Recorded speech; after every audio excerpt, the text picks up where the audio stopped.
Saúde. Vamos falar de hipertensão arterial, a popular pressão alta, né, gente? A hipertensão, ela chega a matar 388 pessoas por dia no Brasil, segundo dados do Ministério da Saúde. É uma doença crônica, caracterizada pelos níveis elevados da pressão sanguínea nas artérias e acontece quando os valores da pressão máxima ou mínima, eles são iguais ou ultrapassam os 14/9. Apesar de que nos últimos meses, né, houve inclusive até atualização desses protocolos. E é exatamente por isso que a gente vai conversar agora ao vivo com o médico, Dr. José Geraldo Mil, médico cardiologista, professor da UFES, e é sempre muito bem-vindo aqui no nosso CBN Vitória. Bom dia, Mil. Bom dia, Fernanda. Bom dia aos ouvintes da CBN. Obrigada, viu, pela sua participação. Vamos fazer um tirar-dúvidas aqui. Vamos começar por esse 14/9 aqui. Ainda é essa a base de referência de vocês? Para o uso de medicação, sim. Mas a gente sabe hoje que a pressão 12/9, 14/9, aliás, ela já é alta para a maioria das pessoas, principalmente em mulheres. O que acontece é fácil as pessoas entenderem. Quando a gente nasce, a pressão é mais ou menos 8/5,5, 9/6, por aí. Na medida que você vai crescendo, a pressão vai gradualmente aumentando.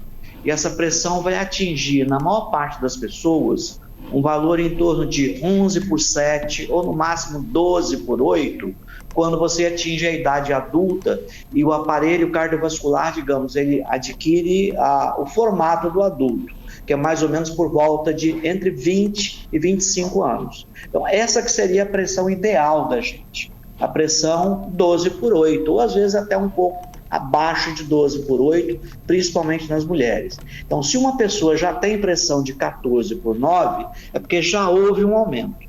Então, o ideal, na verdade, por isso que as diretrizes, quer dizer, as recomendações, elas mudam um pouco. Então, hoje você trata, na verdade, com medicamento, quando a pessoa tem pressão acima de 14/9. Mas se a pressão está acima de 12/8, você tem que adotar as medidas que a gente chama não farmacológicas, as medidas de mudança em alguns hábitos de vida que vão trazer essa pressão um pouco mais para baixo ou não vão deixar aumentar. Entendido. Então, por isso que mudam as diretrizes. Entendido. Você disse que a gente nasce, então, com uma pressão de 8/5, não é isso? É por aí, 8/5, 9/6. No bebê, quer dizer, como o nosso corpo ele é pequeno, você precisa de uma diferença de pressão entre o coração e lá a pontinha do pé, a pontinha da mão, pequeno, porque o corpo é pequeno. Na medida que o corpo cresce, você precisa de uma diferença de pressão entre o coração e a parte periférica, as partes mais distantes do coração, as mãos, os pés principalmente, para que o sangue flua através dos vasos e consiga nutrir, então, todos os tecidos. Por isso que a pressão, gradualmente, ela vai aumentando ao longo do crescimento. E ela vai estacionar, ela deve estacionar por volta de 11/7, no máximo 12/8, quando você atinge a idade adulta. Uhum. Então, a gente pode dizer que a hipertensão é uma doença que a gente adquire? Eu diria até sou um pouco mais rigoroso. Às vezes você já nasce hipertenso. Porque a hipertensão, na verdade, veja, a pressão é uma variável que a gente diz, é uma característica do corpo que tem determinantes genéticos. Então, mais ou menos, a regulação da pressão arterial da gente, 50% que a gente diz depende da genética que você traz e 50% depende dos hábitos de vida. Então, na verdade, tem pessoas que já nascem com uma propensão maior de serem hipertensos. E hoje você pode buscar isso olhando a pressão dos seus pais, dos seus avós, dos seus tios, essas pessoas que estão mais próximas da sua herança. Então, quando você tem muita gente hipertensa numa família, a probabilidade do indivíduo ser hipertenso é muito maior. Essas pessoas têm que ter uma vigilância muito maior sobre a pressão para não deixar essa pressão desgarrar. Porque muitas pessoas têm tendência de serem hipertensas, a pressão vai subindo, quer dizer, ela não estaciona ali nos 11/7, quando o indivíduo adquire a idade adulta, e ela continua subindo, e a pessoa não sente absolutamente nada. na maior parte das pessoas, a hipertensão é uma doença silenciosa. Então, como ela não tem sintomas, ela não busca, digamos, auxílio. Então, a única maneira de você saber se sua pressão está boa ou não é você medindo corretamente a pressão. Entendi. E como é que a gente mede corretamente a pressão? Tem muitos médicos que pedem para a gente não fazer isso em casa, não é? Na verdade, a medida da pressão tem que tomar certos cuidados, porque é uma medida fortemente influenciada pela ansiedade. Então, primeiro, você precisa a medida da pressão, ela tem que estar, a pessoa pelo menos 5 minutos sentada em repouso, num lugar confortável, sem muito barulho. Precisa ter um aparelho que seja bom e que seja calibrado. Infelizmente, a maioria dos aparelhos que se vendem em farmácias, etc., não tem boa calibração. Você não tem a certificação se esses aparelhos são calibrados ou não. A pressão tem que ser medida no braço, ou seja, na altura do coração e não no punho. A medida tem que ser feita no braço e tem que ser feita, aí você tem 2 métodos. Tem um método que você ausculta, que usa o estetoscópio, que a pessoa tem que ter o ouvido bem treinado. Hoje, com os aparelhos que a gente chama de automáticos, eles usam uma outra maneira de medir a pressão e não a ausculta, aquilo que bota o estetoscópio, o médico ou a enfermeira ou um outro profissional de saúde ouve os ruídos produzidos pela circulação. Então, são os aparelhos automáticos. Esses aparelhos, eles não eram tão comuns, por exemplo, há 30 anos atrás, eles estão ficando cada vez mais disponíveis, mais baratos também, e com esses aparelhos a pessoa pode fazer a chamada automedida, que a própria pessoa mede, ou algum outro familiar, um amigo, etc., pode medir. Então, a medida domiciliar, não é que não possa ser feito, mas ela tem que ser feita dentro de regras que não vão levar a um falso resultado. Outra coisa que a gente recomenda é não ficar medindo todo dia, não precisa medir todo dia, tá? Porque a pressão, o indivíduo não vai ficar hipertenso de um dia para o outro. Então isso, na verdade, leva às vezes mais estresse na pessoa. Quanto mais estressada ela tiver para medir, quanto mais medo ela tem de que a pressão esteja alta, é mais provável que essa pressão fique alta mesmo, e você tem então um falso diagnóstico. Então, não é que não possa ser medida em casa. Pode ser medida, mas com as técnicas corretas e com os devidos cuidados. No caso de essa pressão medida em casa estiver acima de 13/8, melhor então procurar um profissional de saúde para fazer a medida correta. Ou numa unidade de saúde, ou no consultório médico. Hoje também tem farmácias que fazem a medida correta de pressão. Tá, quando você falou que não pode fazer a medição pelo pulso, aqueles aparelhinhos eletrônicos que a gente tem em casa portáteis, eles medem pelo pulso, não é isso? Pelo pulso, a pressão no pulso, ela é diferente da pressão no braço e é diferente da pressão que a gente tem próximo ao coração. Não é que ela não possa ser medida, mas aquele aparelhinho de pulso, ele é muito prático para ver, por exemplo, quanto varia a sua pressão, por exemplo, durante uma caminhada, durante uma sessão de exercício. Então, ele mede adequadamente a variação da pressão. Ele não dá os valores que a gente chama de referência para diagnóstico de hipertensão. Dá o valor aproximado. Depende muito da posição do braço em relação ao coração e depende também de características das artérias. As pessoas que têm as artérias mais rígidas, principalmente as pessoas com mais idade, vão ter as artérias mais rígidas. Você tem uma amplificação dessa onda de pressão ao longo do braço e essa medida, então, feita no pulso, ela não reflete a pressão que você tem lá no coração. Porque a pressão de referência que a gente tem é aquela pressão próxima ali ao coração. Mas aí você só consegue medir, na verdade, com técnicas especiais, basicamente, por exemplo, num cateterismo cardíaco. Você mede a pressão lá também, mas é um processo invasivo, não é fácil, não é para ser feito para um diagnóstico de hipertensão. Então, a medida do braço ela foi padronizada porque é a pressão que melhor reflete a pressão que você tem próximo ao coração. A do pulso, não. Por isso que a gente não recomenda a medida, não é recomendável a medida no pulso para fins de diagnóstico. No monitoramento, tem uma ideia, não tem grande problema, não. Muito bom. Ó, os nossos ouvintes já estão aqui te acompanhando, né? E um deles, lembrando aí de uma das suas falas sobre ansiedade, ele fala sobre a síndrome do jaleco.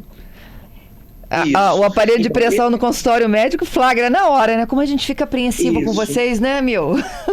Isso é muito interessante porque isso foi um trabalho feito na Itália, nos anos 80, em que um consultório médico, um médico cardiologista, ele passou a adotar o procedimento de que uma enfermeira medisse a pressão antes do paciente ir na consulta médica. E ele fazia também a medida de pressão.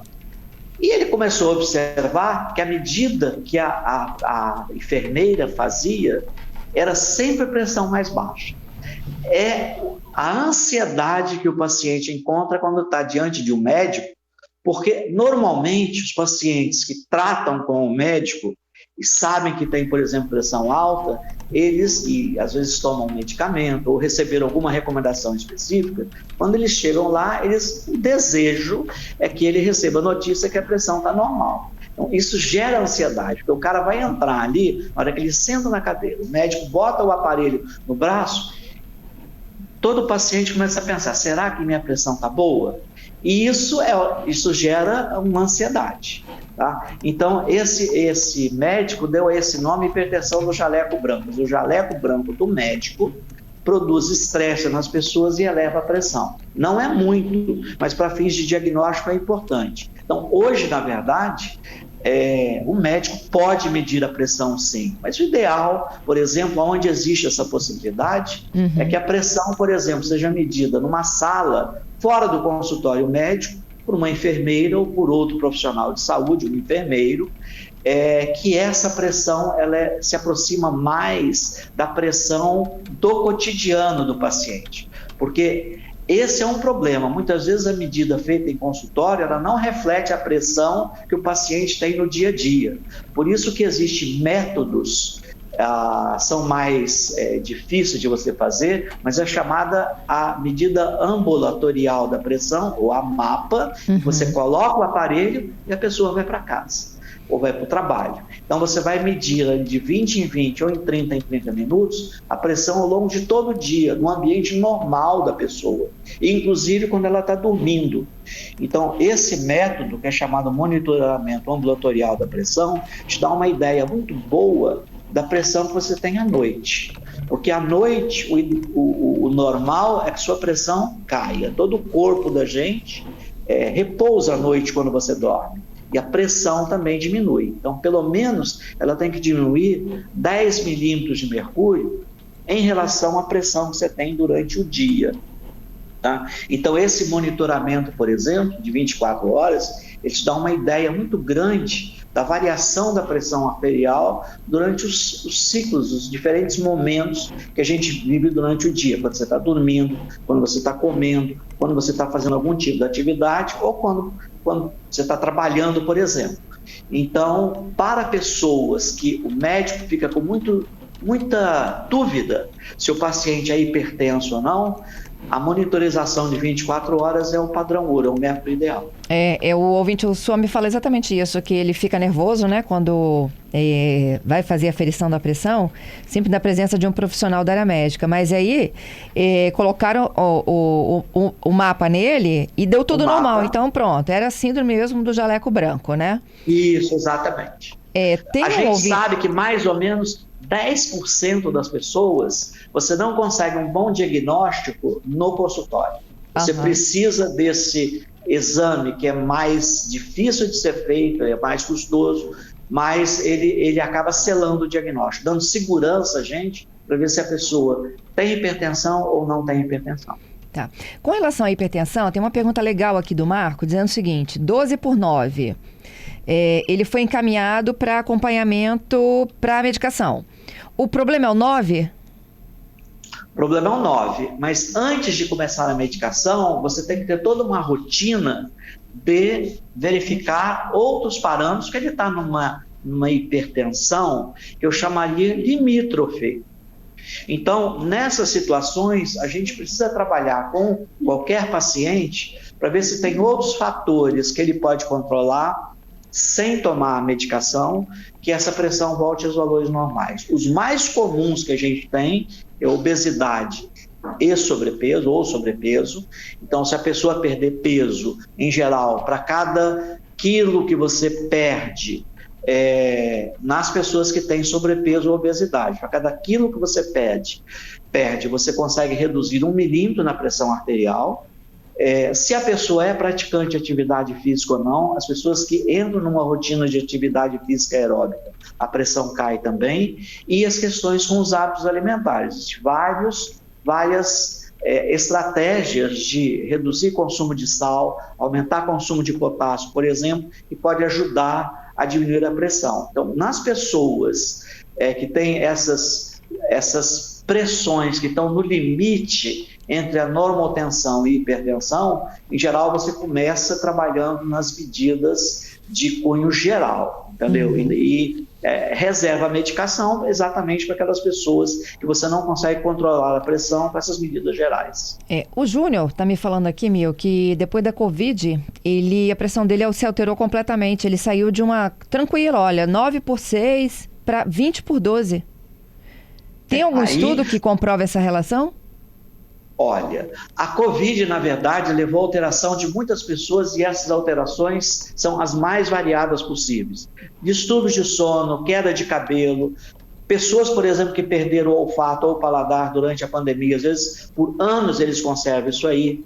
Instabilidade pressórica também é encontrada em algumas pessoas. Agora, então, esse valor de pressão, por exemplo, 200 milímetros ou 20 centímetros, é um valor extremamente elevado, alto, né? Muito elevado. Ela exigiria um diagnóstico preciso e implantação de tratamento, na verdade, de acordo com uma avaliação de um médico cardiologista. Ele está na medicação.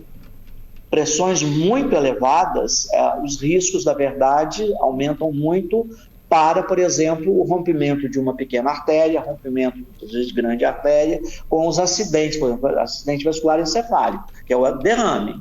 Tá? Então, nesse caso, com esses valores de pressão, ele precisa procurar uma atenção médica, porque não dá para permanecer tranquilo com valores, independente da origem, se foi Covid ou não, independente da origem, ele tem que ser tratado. Entendido. Qual o papel do sal na pressão arterial do capixaba, que é um estudo seu? O sal, na verdade, é um dos elementos que entram no conjunto de fatores que interferem na pressão. A pressão, na verdade, porque sem pressão você não vive. Sem pressão o sangue não circula e todas as células, você vai morrer, tá? Então, a pressão é uma variável muito importante e muitos fatores contribuem para manter essa pressão em níveis estáveis. O sódio, na verdade, quando você come mais sal, você está ingerindo mais sódio. Então, quanto mais sódio você come, mais água você retém no corpo. Mais água no corpo, seu volume de sangue aumenta um pouquinho e isso eleva a pressão. Então, e por isso que existe a recomendação da Organização Mundial de Saúde de consumo de até 5 gramas de sal por dia. O padrão de alimentação da população brasileira, e a população de Vitória não sai essa regra, em geral está o dobro disso, fica entre 9,5 e 12 gramas por dia. Mas tem pessoas, por exemplo, que quando você coleta a urina de 24 horas, você vai ver que às vezes consomem 18, 20, até 25 gramas de sal por dia. Então tem muitas pessoas que consomem um excesso de sal, e isso contribui tanto para elevar a pressão, como para o aparecimento da hipertensão. E o sal excessivo, naqueles que são hipertensos, dificulta o efeito das medicações. Então, na verdade, a redução de sal é uma redução que a gente dá, seria universal para todas as pessoas. Por quê? Porque normalmente as pessoas comem comidas mais salgadas do que deveriam, ou seja, você ingere mais sal do que é o necessário. Agora, por exemplo, Fernando, a gente está fazendo um estudo desse consumo de sal em crianças e adolescentes daqui de Vitória. A gente tem um estudo piloto ainda aqui em Vitória, que deve ser estendido para o Brasil inteiro, provavelmente, ou em 2026, 2027, pelo Ministério da Saúde. Porque nos adultos isso já foi feito, o padrão de alimentação no adulto é em torno de 10 gramas por dia, um pouco mais, dependendo da região e dependendo da faixa etária. Mas em crianças e adolescentes a gente não tem essa noção. E a pressão arterial de crianças aqui no Brasil, por exemplo, é maior do que em outros países. A gente participa, por exemplo, meu grupo de pesquisa, de um consórcio internacional que a gente compara a pressão arterial em crianças e adolescentes que vivem em países diferentes.